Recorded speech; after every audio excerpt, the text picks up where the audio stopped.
بسم اللہ الرحمن الرحیم۔ السلام علیکم ورحمۃ اللہ وبرکاتہ۔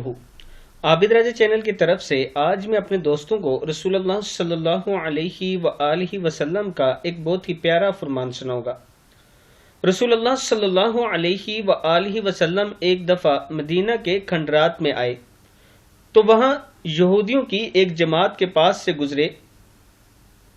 بعض نے کہا کہ ان سے روح کے متعلق پوچھنا چاہیے تو دوسروں نے کہا کہ نہیں، کیونکہ یہ ایسا جواب دیں گے جس کو تم ناپسند کرو گے۔ بعض نے کہا ضرور پوچھنا چاہیے تو ایک آدمی نے کہا اے ابو القاسم، روح کیا چیز ہے؟ تو نبی اکرم صلی اللہ علیہ وآلہ وسلم خاموش ہو گئے۔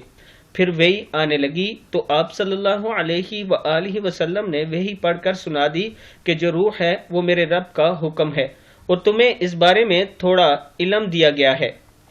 بخاری شریف کی حدیث ہے۔ میں اپنے دوستوں سے گزارش کروں گا کہ اس ویڈیو کو آگے ضرور شیئر کریں اور امت مسلمہ کے لیے آپ نے ضرور دعا کرنی ہے۔ السلام علیکم ورحمۃ اللہ وبرکاتہ۔